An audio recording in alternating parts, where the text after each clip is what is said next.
Sebelumnya, perkenalkan nama saya Siti Fatimatu Zahra dengan NIM.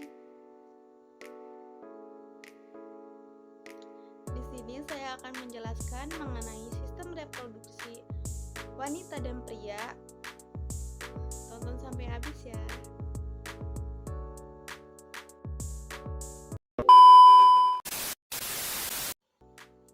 Baik, di sini ada sistem reproduksi wanita internal.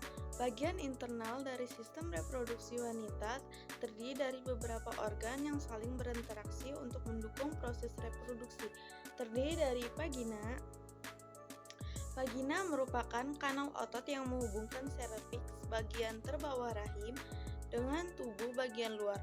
Organ ini berfungsi sebagai pembalut wanita saat menstruasi. Selanjutnya ada rahim atau uterus. Rahim atau uterus merupakan organ berongga yang berbentuk menyerupai buah pir.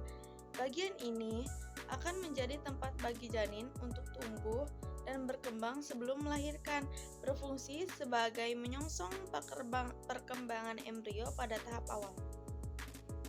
Selanjutnya ada tuba falopi.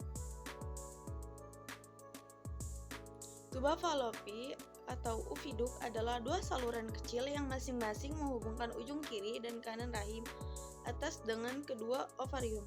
Bagian ini bertugas sebagai tempat berjalannya sel telur ovum dari ujung tuba falopi infundibulum menuju rahim. Selanjutnya ada ovarium.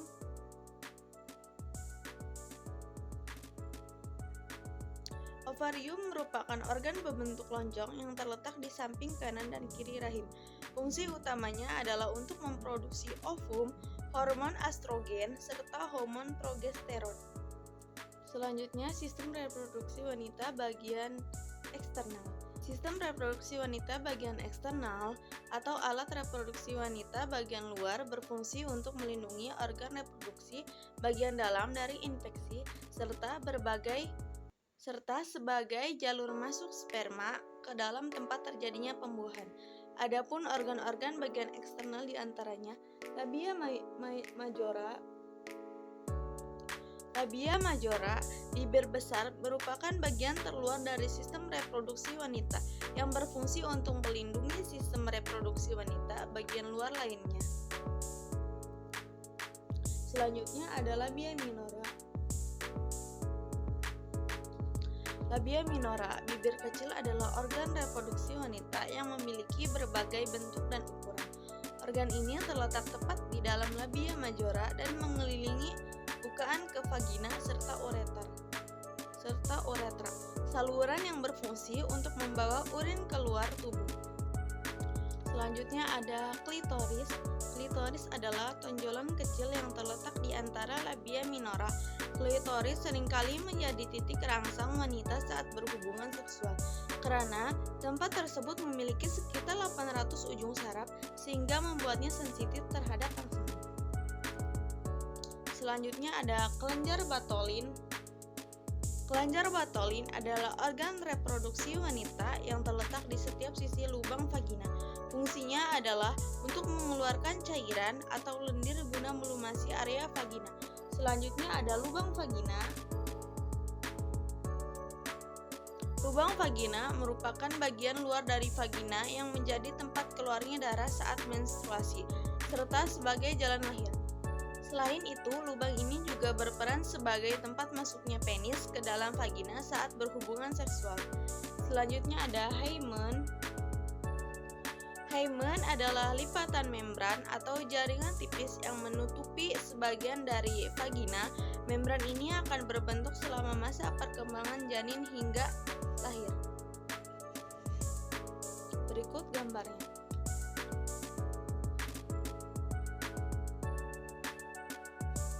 Baik, selanjutnya ada sistem reproduksi pria eksternal, yaitu penis, berfungsi sebagai jalan keluarnya urin dan sperma. Skrotum, kantong jakar, berfungsi sebagai sistem kontrol suhu pada testis. Suhu pada testis erat kaitannya dalam memproduksi sperma yang sehat.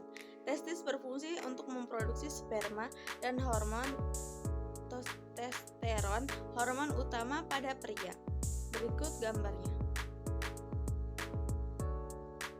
Baik, selanjutnya ada sistem reproduksi pria bagian internal, yaitu ada epididymis berfungsi menyimpan sel sperma yang diproduksi di testis dan mengangkut sperma yang belum matang menuju tabung vas deferens agar menjadi sperma matang.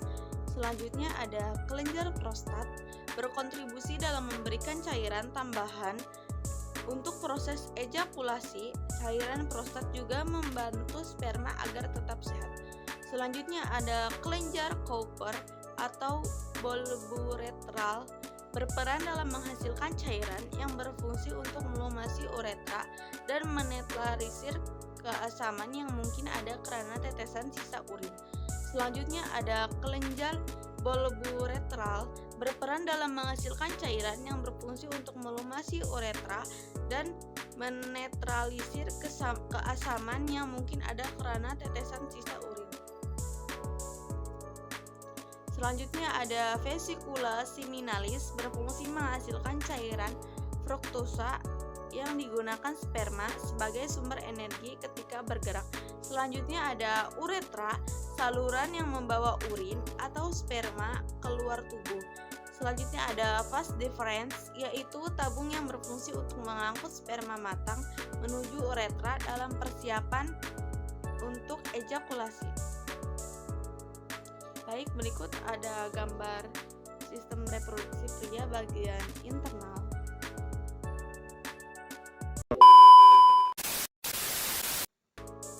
Baik, cukup sekian penjelasan mengenai sistem reproduksi wanita dan pria dari saya. Kurang lebihnya mohon maaf.